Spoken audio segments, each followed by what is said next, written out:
ॐ नमः प्रणवार्थाय शुद्धज्ञानैकमूर्तये निर्मलाय प्रशान्ताय दक्षिणामूर्तये।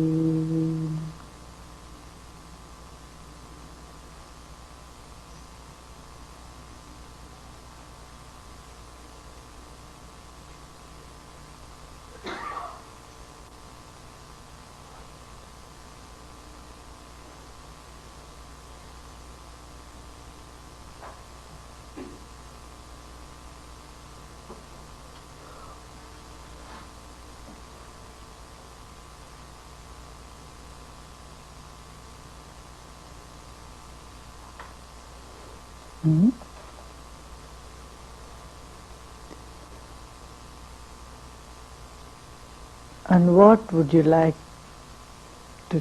for me to talk to you today? What subject you want?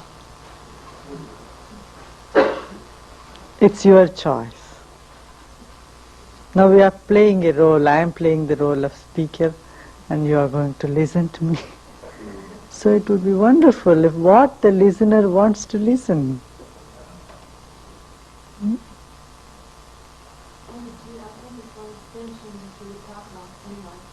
Enlightenment.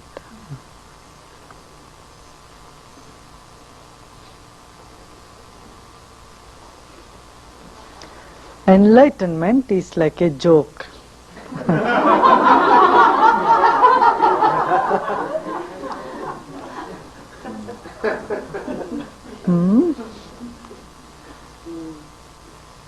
It's like the fish searching for the ocean.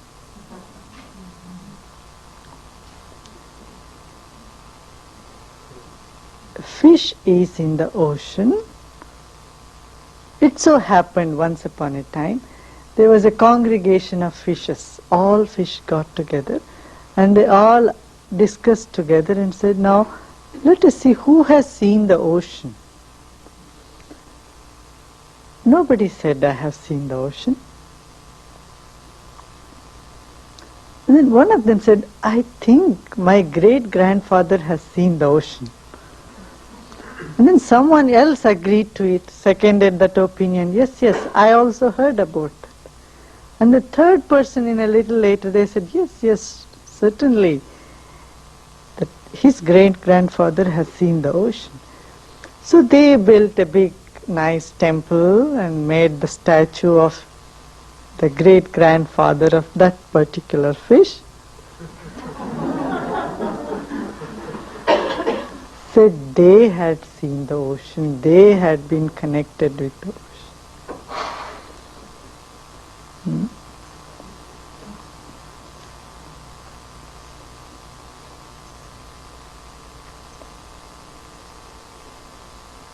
Enlightenment is the very core of our being, our life. We go into the very core of the self and live from that area in life.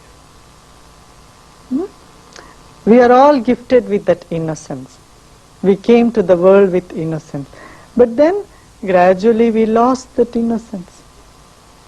As we become more intelligent, we have lost the innocence. We were born with silence. As we grew up, we lost the silence and words entered in our head.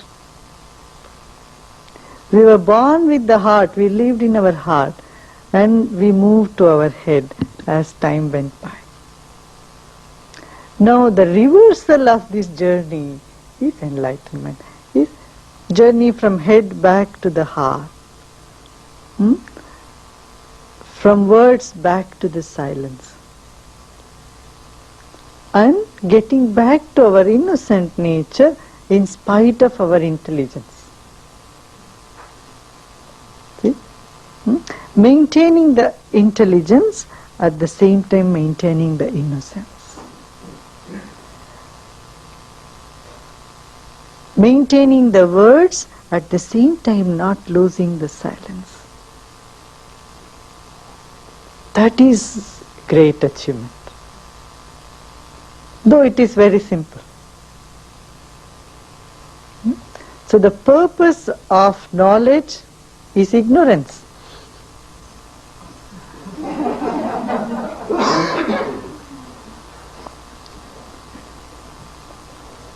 Knowledge should lead you to a point where you feel, I don't know.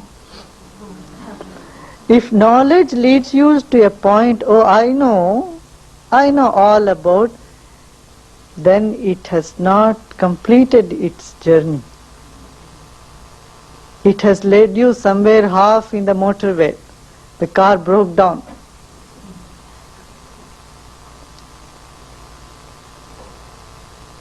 Completion of knowledge, any knowledge, it could be any knowledge, it will lead you to an amazement, wonder. Leaves you at a place, oh, I don't know. Make you aware of the mystery of this existence. And mysteries are to be lived and not understood. We cannot understand them. No one can understand what life is, but one can live life so fully in its completeness, totality. And the purpose of words is to create silence. See, do our words create silence in the mind of other person? Silence means joy and love. They are together. Silence is joy, love, pleasantness, peace. So every word that moves from our lip and hits some other ears, what does it do? Does it create a turbulence there, or it calms down? It creates a soothing, cooling influence. The purpose of words are fulfilled when they create that silence, isn't it?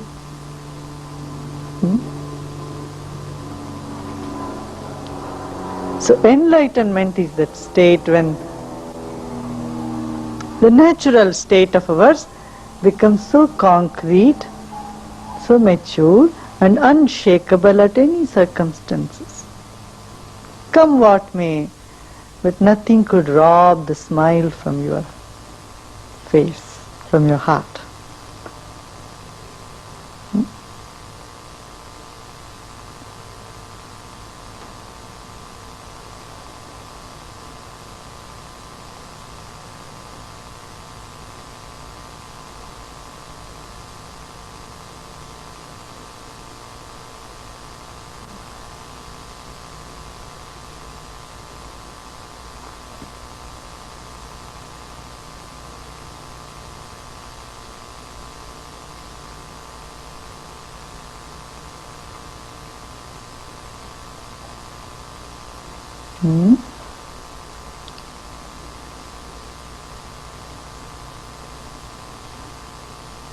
And feeling one with everyone, not identifying oneself as I'm just this, or only this belongs to me, I am from this tradition, I am from this country, I am from this region. No, breaking all that barriers and boundaries and feeling that entire universe, all that exists in this universe belongs to me. Feeling that ownership of the universe. See?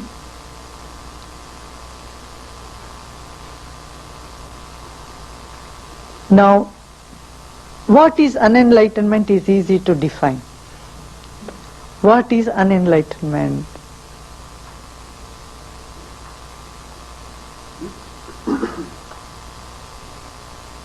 Thinking that this only this belongs to me. I am from this part of America, I am only California, and I am from San Francisco, or that is because I am from this place, that is special. Or I am from Russia, I am from Germany, so I am from then Germany is very good. It's the greatest country in the world. Or I am a Hindu, so Hinduism is the greatest. Or I am a Muslim, so Muslim is the greatest religion. You think that your country or religion or culture, whatever civilization is very great because, not for what it is, because I am from that. Do you see, this is unenlightenment. All over the world what people are on to, this is great because I come from that. Somebody in India said, an old man, a pandit, a scholar, he was asked, now, is there any reference to know where the first man on this planet was born? This man said, oh yes, I know that. Said, where? Oh, it is in India, of course. And where in India? I said, oh, it's from this particular state in Punjab. I can be more precise, I can even give the name of the town he was born. The people are a little astonished. Oh, he's a historian, naturally. So his words carry some weight. He said, yes, from this particular town, and that too from that particular street, because I was born in that spot.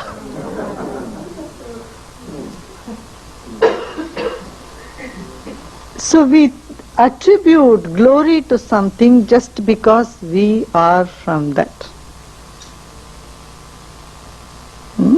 A Buddhist would say, Buddhism is great. A Christian would say, Christianity is the only way, that is the only way to be civilized.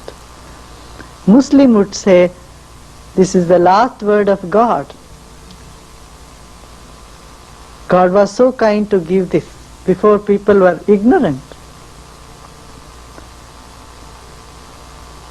So claiming the limitations, it's like children. Have you observed children? They say, no, my mom is better than your mom, and my teacher is better than your teacher, no, my school is better than your school.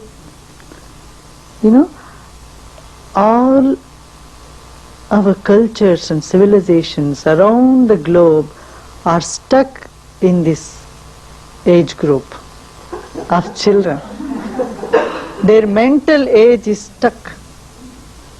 I would say, if one could stand up and take credit or own all that has been in the past, the totality,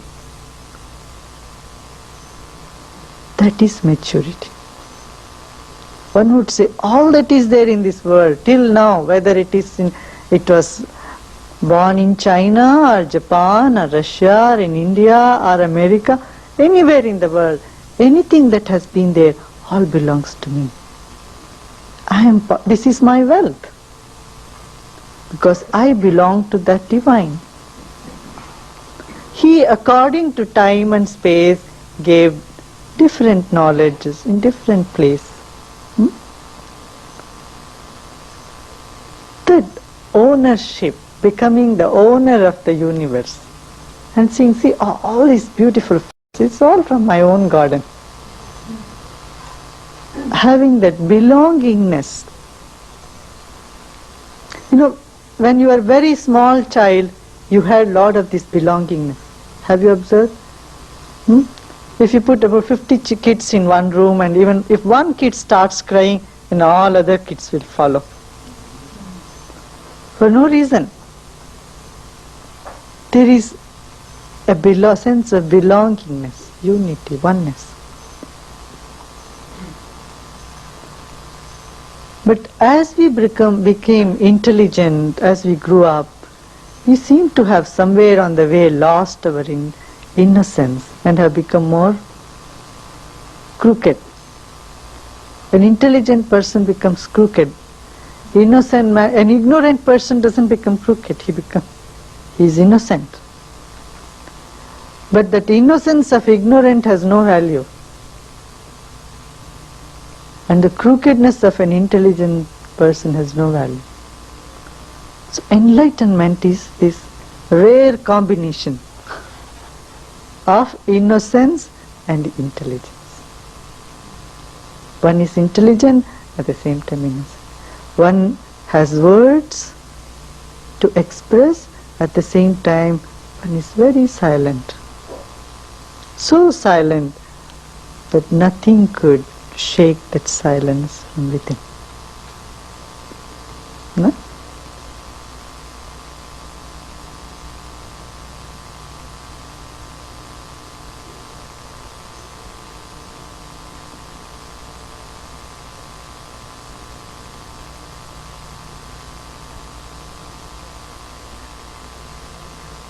With this what happens? The mind comes so much in the present moment.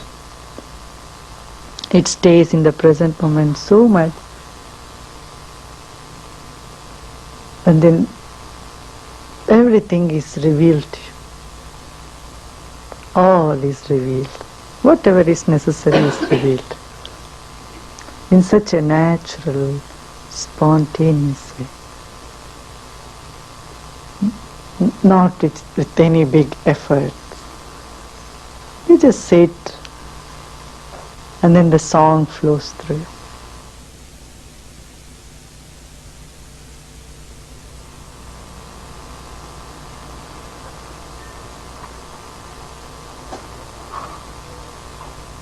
You have any particular questions, then we will talk on that. Panditji? I was listening to a tape where you spoke about prayer, and I was fascinated by your description. Could you share your thoughts on prayer with us?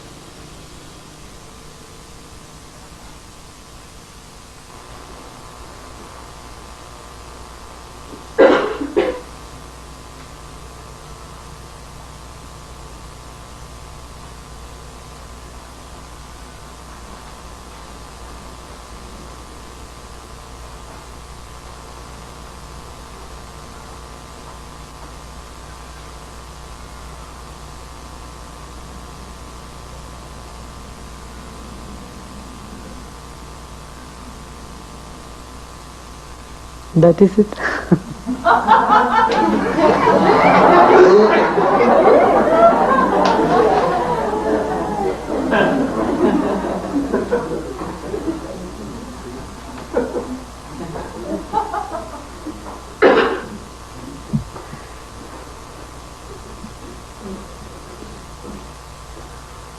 Our whole life becomes prayerful.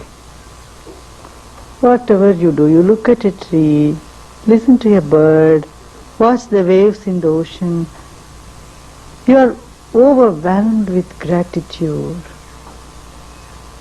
gratefulness.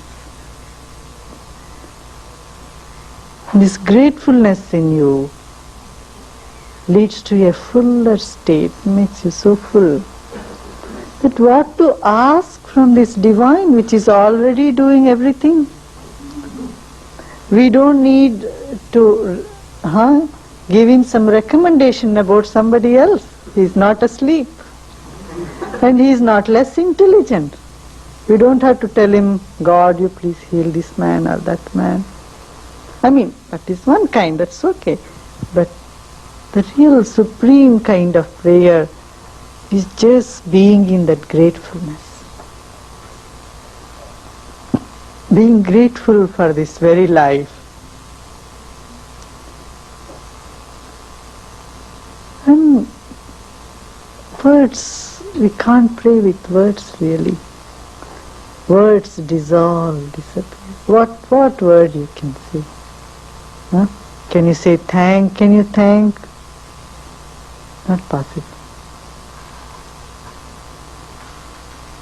No?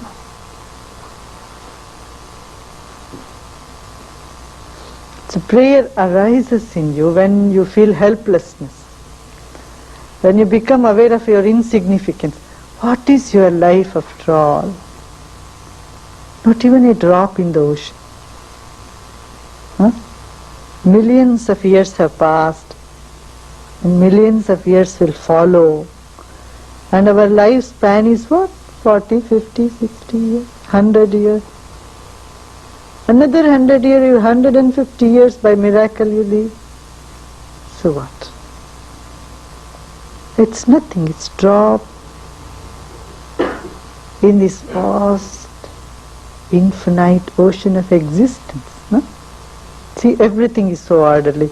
See, the color comes, the flower comes, the birds sing, rain comes, and the globe moves, and many, many such universes, many such systems in this universe. When you become aware of this magnitude, enormous magnitude of creation, enormous, so big, mind becomes calm, quiet, silent.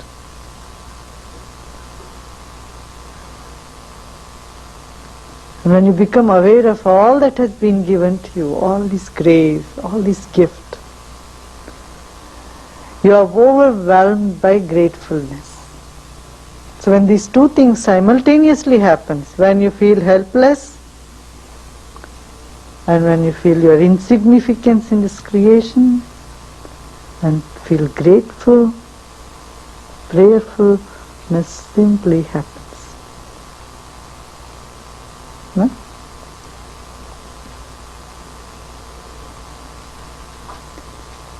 See, atheists have a question. They say, whom to pray? Show me God, then I will pray. This is what people who don't believe in God say, no?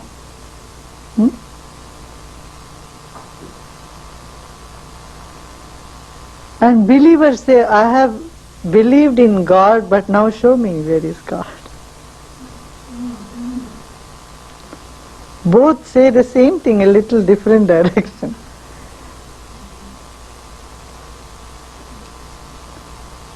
But one who prays says, let thy will be done, whatever is happening is fine. I've seen enough of your form. You are in a sand and you are in moon, you are in the planets, you are in stars. You blow in the wind and you burn as sun. You cool, you are the coolness in the ocean and you are the kindness in everyone's heart. And you are love yourself. With this one, just let's go everything. That I think is prayer. I don't know anything more than that.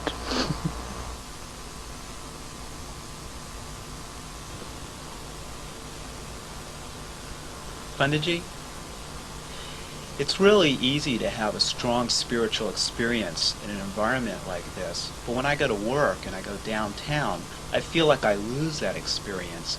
Can you talk a little bit how you maintain that experience in the outside environment?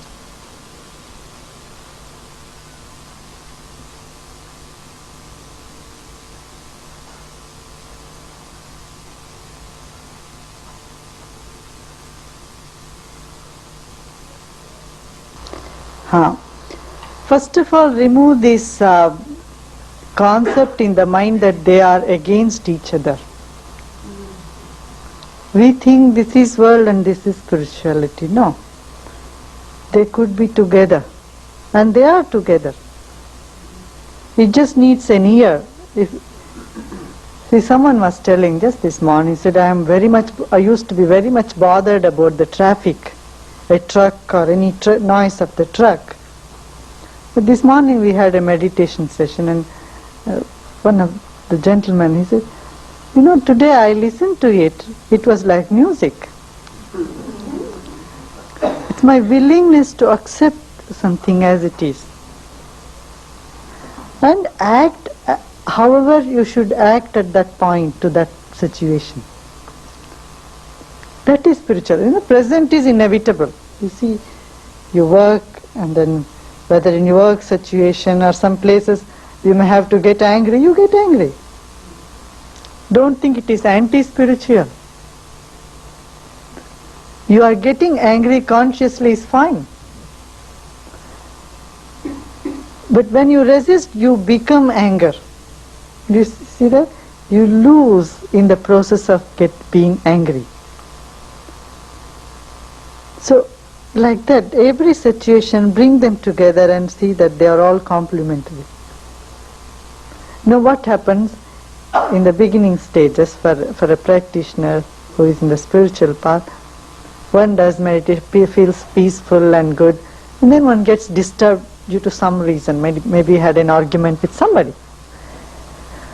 Now, then you start regretting having lost your peace. So, no doubt you lost your peace at that moment of argument. Even when that is finished, even afterwards, even after one day, you keep regretting about it, and then even this moment you are unhappy. You see that? Oh, I lost my peace, I lost my balance yesterday. So regretting about the experience, you are carried on that experience to next moment. You see that? So this goes in circles. So again you get angry because you are regretting, you don't feel happy. And then you are angry, then again you regret. So you go in circle like that, like that, like that. And then one gets frustrated about oneself. Oh, I am bad, I am not fit for this thing. Or I don't know how long will it take for me to get better. So you then in a very subtle way you start blaming yourself and you lose your confidence to be on the path. No? This is what happens. For this meditation and this awareness, okay, this moment fine, next moment fine. Surrender every moment's happening as offering. Whatever has happened, offer them. This is one of the rules of divine love. Divine love is offering every moment's happening, whatever has happened. Then there is no regretting, then you are in the moment, you stay in the moment.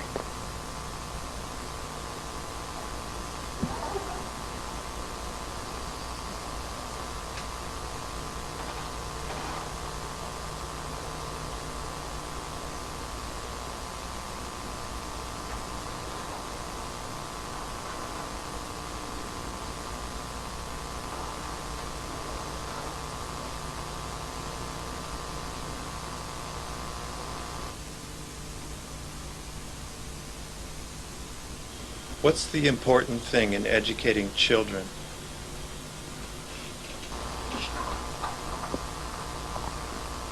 Innocence.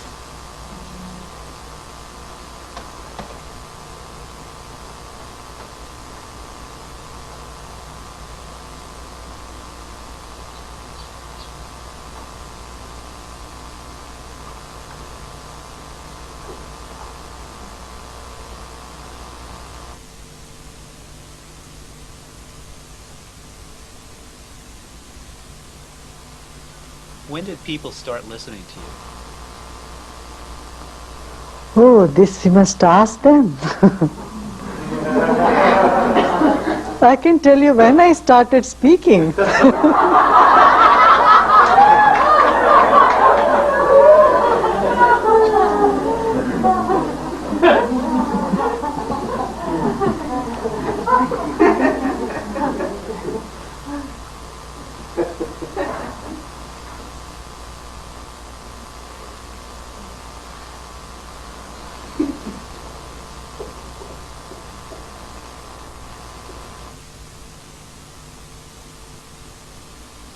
Panditji, could you talk to us about marriage?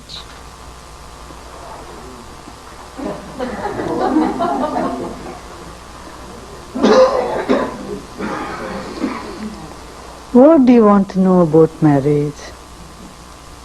It is a vast subject. My question is, it seems to me like there's a lot of different views And some people think that when you get married, it's like a commitment for life, and you can't ever break it off. And then some people seem to say that when you get married, it's like you grow together with that person for as long as it's right. And then when it's done being right, maybe you've completed what you needed to learn with each other, then you go ahead and you move on. Maybe you go on to another person. And it's this that gets me really confused. Is it a commitment for life? Or is it a commitment just for a time, for as much growth as you can get in that time? That's what I want to know.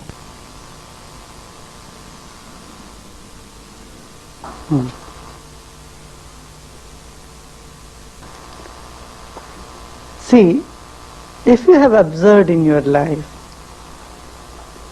your emotions are 10 times stronger than your intellect. You are thinking.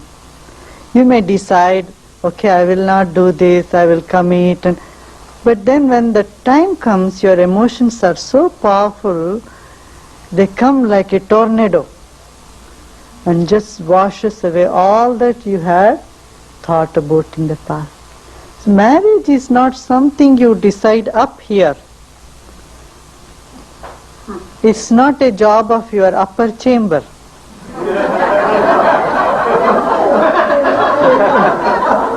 It is somewhere deep inside. You feel attracted. You fall in love with someone, isn't it? And then you decide to be together. Now, when you are together, what happens really is, you will have to examine this situation. Then somehow you being together more and more and more, the attraction dies out. When attraction of which you came together dies out, love manifests in 3 forms. First is attraction, and then in the mental level, a little higher is love, the emotional attachment, and then the spiritual dimension of it is surrender. The final dimension, culmination of love from attraction to surrender. Now, what happens when you are attracted? You are together so much that your attraction dies out, and then you just think you love, but there is no love. Love somehow seems to have disappeared from life. Now, not only love disappears, and then another question of respect comes in there. You respect something which is little away from you. But as you come together, you don't seem to respect the person so much.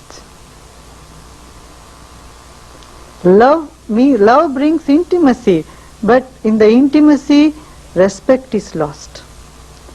But every individual is striving to have respect in life. This is the main problem in marriage. You may still have love, but you have a difficulty in maintaining your respect, or you feel you have been less respected. Huh? Huh. So one has to understand love. One has to live love. Understanding means not intellectually understand. No, be aware of all the dimensions. Then life blooms. It takes a different turn. Without that, marriage will be definitely not what it is.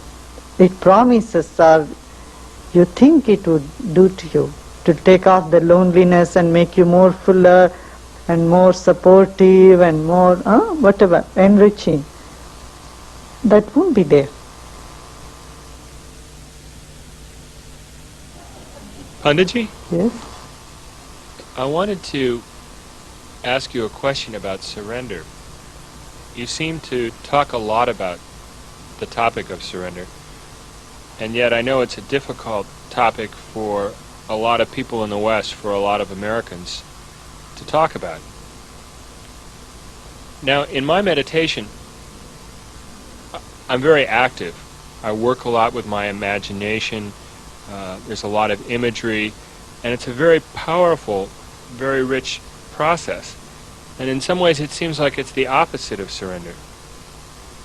And just speaking for myself, I find surrender very difficult to understand in meditation. My meditation is very active. There's a lot of visualization, a lot of dealing with thoughts and setting goals, and it seems the opposite of a passive way of meditation. What I'm doing doesn't seem to be the same thing as surrender. Can you help me to understand this topic?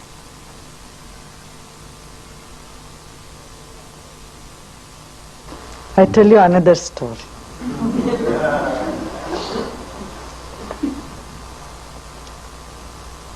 There was a hunter, a man who cuts the wood and sells the wood in a forest. He was doing this day and night to cut the wood and then take it and sell it in the market and then come back and make a living out of it. One day he met a saint. The saint, they became friends, and a couple of days he saw the person doing the same thing every day. So the saint said, out of compassion, he said, go a little further up and then you will find a copper mine.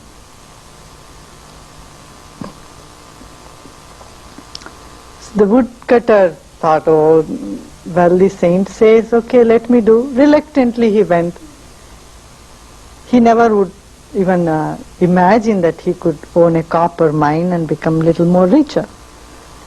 But he went reluctantly and he really found a big hole of copper. So he took them and he sold, and then it was much easy for him. Didn't have to cut wood to make a living. Living became much better. And then he started doing that once in a week. Instead of going every day, he would go there once in 2-3 days and bring the copper and sell it, and then make a better living, much better living than he was doing with the wood. The saint again met him after a couple of months, and he said, a couple of years you can take it. You'll be more generous with time. After a couple of years, the saint again met him and said, hey, come, you go a little further, you will find a silver mine there.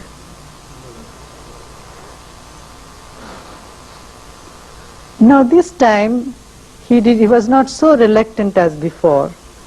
But he said, no, copper is okay, but silver, he was not fully confident he could own a silver mine.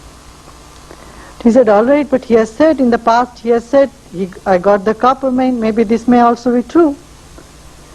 So let me go ahead. So he went ahead and he found a silver mine.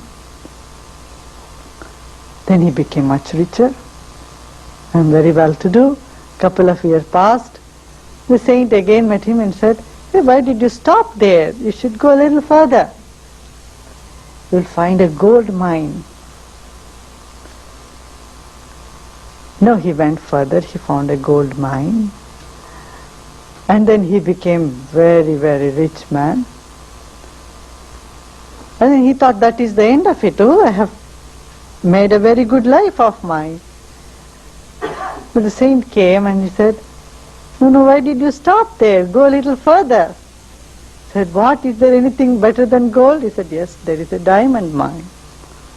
So he went and he found a diamond mine.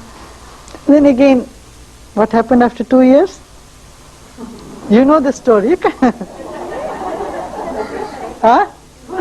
He met the saint and then he said, go a little further. He said, is this all? No, I have had all that I could have. What else could be there beyond diamond? He said, no, go a little further. He said, what is there? He said, you will find my hermit there. My hermitage. Said, you go beyond the diamond mine, you will find my hermitage there. You know, beyond that is real joy. Said, you go there, you will really find joy. So the man went there to the hermitage and he got enlightened. Right there. So that is the story. One has to go. He said, don't stop because you get great joy here, and then go a little farther. the house of God. This is an old story, but that is what it is. You will find, yes, this is wonderful. But go beyond, go beyond. Finally you will feel that essence, and that is surrender. Not negating this is bad. Yes, that is okay, copper is okay. But we move on to gold. Move on, move on, move on, like that. What I want to know is, what is the best way to live with physical pain?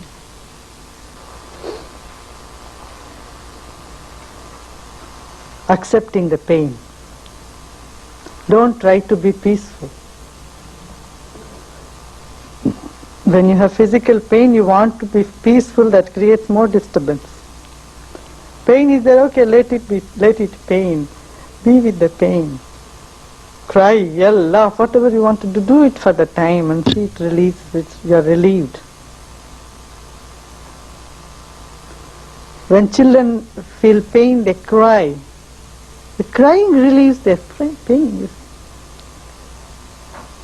Once they have cried, afterwards, it doesn't pain them anymore. Have you observed, noticed this?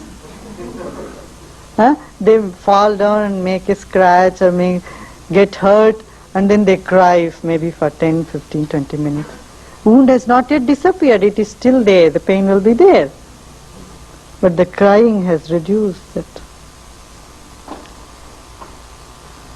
Or do some breathing techniques. In pain, this is helpful. Can you tell us something about this Kriya that you teach?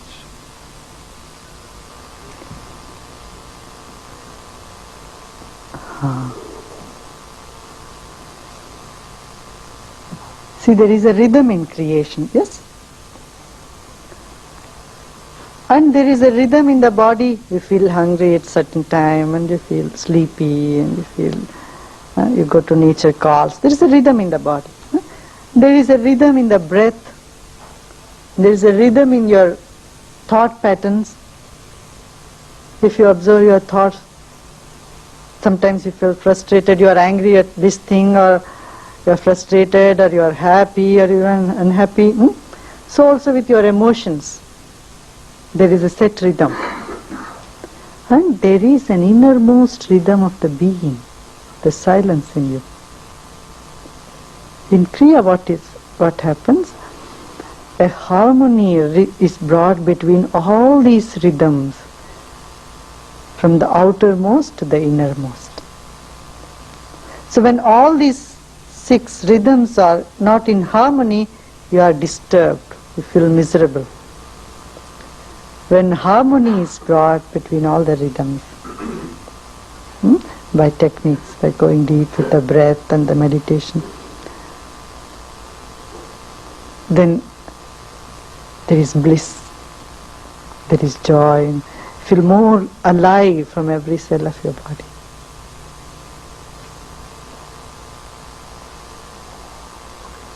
And it's once you do 2 times together in a course, it takes 2-3 hours to learn first. Afterwards 10 minutes one can do at any time. Or 5 minutes you do the Kriya. Anytime you are upset or don't feel very good, immediately you come to the moment, come to the present moment, very alive. So help people.